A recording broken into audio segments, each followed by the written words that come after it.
Welcome back to the Chad Hasty Show on News Talk 95.1 FM and 790 AM KFYO. Joining us on the phones right now, a guy who was pretty happy about some results from yesterday, Congressman Jodey Arrington. Congressman, good morning. How are you? I'm doing great. I'm doing a lot better with the Farm Bill out of Congress, where we can't screw it up, and it's on its way to the president's desk. Thank God we got an agreement, and we got a better and brighter future for West Texans and for the ag economy in these great United States. So I'm very pleased with the outcome after 2 years, lots of hearings and meetings and negotiations, and you know what? It was worth all of it to get a good farm bill with good policies, many improvements. Some I would categorize or characterize as great and significant, and others where I'd say we made some improvements. Wish we could have gone bigger and bolder, but Reagan said, "I'll take 80% and come back and fight for the 20 another day." So all around a great farm bill, and I'm very pleased with it. When we FaceTimed yesterday, you seemed very happy and very excited that this was a done deal, that the process was over, and that it was heading to the president's desk. For the ag community here in around Lubbock, what were the big wins? Well, let's start with the fact that, and this is for all Americans, conservatives, and producers of all kinds throughout the United States, Nancy Pelosi and the Democrats aren't going to write the Farm Bill for the next and set ag policy for the next 5 years, or we'd be focused more on rooftop gardening and welfare programs, and we would be on what Farm Bill should be about, and that's a safety net, that's stability for the ag economy, that's certainty to those who finance farmers and the farmers and ranchers themselves. So that's what I was nervous about as we were bumping up against the end of this Congress. But what's good for the farmers and our producers in our region? Number one, we plugged the cotton hole. That was the most important thing. The reference price is better, more reflective of the current economy. And for the first time, we're going to index it, so it's going to float with the changes in the economy instead of waiting until 5 years. There are a couple of tools they use on the market management side. One's called ARC, one's PLC, not to get into it. But for the first time, they get to choose every year which one works best for them in any given season. And that kind of freedom to choose and that flexibility is going to be big for them. We do a yield update because some of our producers in counties in our district, in our region, have been pummeled by a series of seasons of drought. And so this new yield update is going to allow them to cover more acreage in the Title I safety net. I could go on and on, but that's the big stuff on the farm policy side. By the way, we did all of this in a budget-neutral legislative package. That is, we didn't spend a dime more than we spent in 2014, and I think that's important to note. Visiting with Congressman Jodey Arrington, on the downside, maybe you mentioned there were some things that you wanted that you didn't get or that were not improved, maybe in this farm bill. What were some of those? Well, I wanted to codify in law the tightening of the work requirements so that states couldn't just willy-nilly waive them like we've got pretty much throughout the United States right now under the Obama regulations that implement work requirements in the food stamp program. I think they're too lax. I think they're too loose. And I think they do a disservice by trapping people in this dependency cycle. But we had 18, Chad, of the 21 House reform provisions for SNAP that ended up in the final bill. Better auditing of the states, prevention of duplication, waste, fraud, abuse, many things that are going to improve this program. But we're going to have to defer and delegate to Sonny Perdue and the USDA to promulgate rules and regulations that will tighten the work requirements. So we're going to have the same effect as what we would have had if we got everything we wanted on the food stamp reform, but it won't be, not all of it will be permanent because regulations can be changed per administration. But so that I just wish we could have made those work requirements permanent. But here's the good news. If Sonny Perdue does it in the Trump administration, they're going to do it, then every dime of the savings, which will be over $10 billion, will go back to the Treasury to reduce our deficit and debt. And that, to me, is a big win.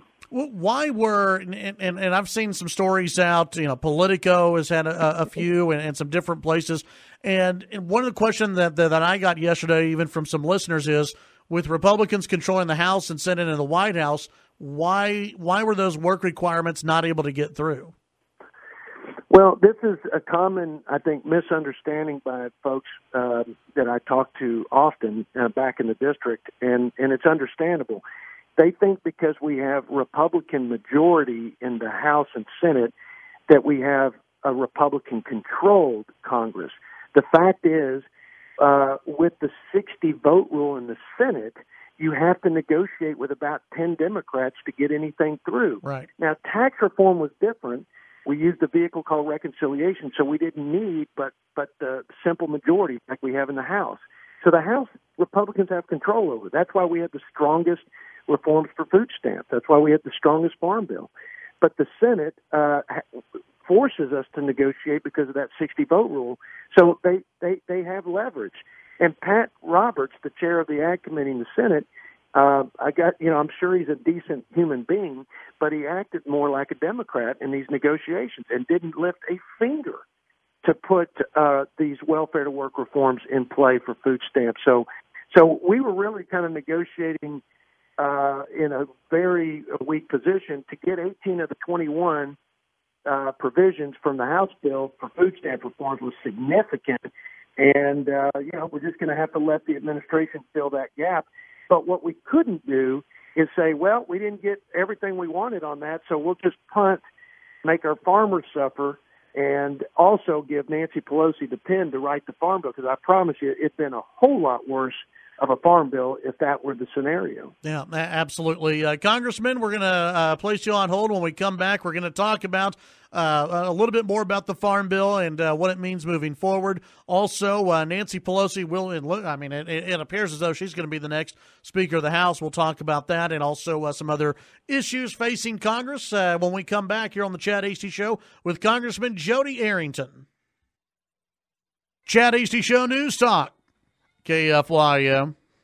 Joining me on the phones, Congressman Jodey Arrington. Congressman, thanks again for coming on the show. And earlier you calling out, was it Senator Pat Roberts out of Kansas a little bit? Yes, I did. So what did he do or not do when it came to these the welfare work requirements? Did he just kind of abandon them? Completely. Not just abandon them. To abandon something, you'd have to be in possession of it first. He never possessed it. He never had the ball. He never tried to put welfare to work reforms in food stamps. He left it completely as it was. What the Senate has to do is do everything they can in negotiating with the Democrats in their bill. Then we do everything we can. Ours is generally going to be more conservative because we have a simple majority rule and we have the majority Republicans. So ours is more conservative. But if you just flat out don't include something in the Senate bill, like there were no work requirement provisions in the Senate, that means Mike Conaway and me and the rest of the Republicans are dealing with a Democrat minority in the House, a Democrat minority in the Senate, someone it's like negotiating with another Democrat in the Senate when they don't on that particular issue. Okay, to be clear, on that particular issue. Right. Let me say this: the infrastructure and sustaining rural communities and agriculture go hand in hand. You lose these small towns, you will lose the next generation of farmer and rancher, and you will lose agriculture. So one of the best things that came out of this were the investments we're making in broadband technology. Most people don't appreciate, I certainly didn't, that about 50% of these small towns don't have access to the internet. And that affects healthcare, it affects education, it affects their overall economy. One of the provisions I introduced on behalf of West Texas was the flexibility to use existing rural development funds, not additional, but to use them to support rural hospitals, because, Chad, that to me is the core of sustaining these towns, because if they don't have access to health care, their families, then the young families are going to move, and they're going to get out of the business, the family farm business, because they have to if they're going to put their family first. So we've done some good things to support rural hospitals, and we also put a provision that passed and is in the final bill that allows Texas Tech and other non-land grant research universities to compete with the same rules they apply to land grant universities, and that's going to be millions of more dollars that Texas Tech's agriculture school will be available for them to vie for. Visiting with Congressman Jodey Arrington, Congressman, that there is talk in the president this week in the Oval Office Showdown, which kind of had a WWE type feel to it, and I am all for more showdowns in the Oval Office. But the president said he's willing to take on the shutdown over the border wall funding. As far as you know right now in Washington, D.C., besides President Trump, who has an appetite for a government shutdown, do Republicans in Congress have an appetite for a shutdown right now? Well, some do and some don't. Look, on one side of the shutdown, it's very disruptive. It costs hundreds of millions of dollars, sometimes billions. You've got agencies that haven't been funded, like USDA. So here we're trying to get this farm bill. We got it finally done, and producers are breathing a sigh of relief, and then we've got to implement it. So, look, there are real implications and adverse impacts to a shutdown. Now, on the other side, and I support the president on this. I understand why he's got this on the table, and he should. It's like a tariff. You don't want to use a tariff. Tariffs are like a tax. Ultimately, they act as a tax, but it's a tool that you can use, and in some cases are necessary to use. And I think when you're talking about the security and safety of the American people and our families being threatened by gang activity, criminals, terrorists potentially that are coming across the border, I mean, I think that when you're talking about national security and public safety, I think it's absolutely appropriate to be talking about a shutdown. And he's already gone. And I called for this early on, but he's already called the military to support the Border Patrol agents and the National Guardsmen and others, local law enforcement. So this is an extreme situation where we're having to protect our sovereign border against this tremendous influx, 2,000 a week, people coming here, and many of them we know are coming here to do bad things. So I get it why the president's taking that posture. I would take that posture if I were in his shoes. And so would you support a government shutdown right now if the president doesn't get funding for the border wall? Well, I'll tell you, I support the president putting it in play. And you know what, if it was going to be a shutdown where you would turn the things on and keep the things on that we need to keep on in order to not disrupt, for example, the implementation of the Farm Bill or things that have other public safety and security impact, then you know what, I support that. I really do. And I've said this from the time I ran. I'm not big on shutting the government down as a fiscal conservative. It flies in the face of that value.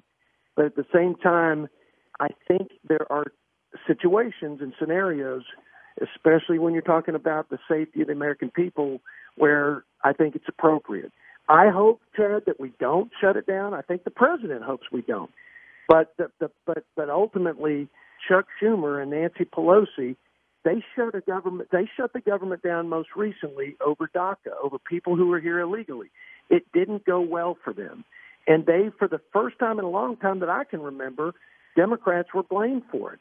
So I don't think it would be any different. I think the American people would say that the Democrats are not giving the president, our commander-in-chief, the tools and resources he needs to do his first job, and that's provide for a common defense.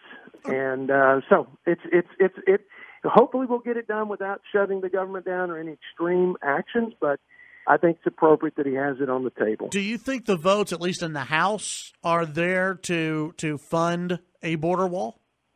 I do. I supported, I do. And I have voted for every one of them that we've had prior to this funding package.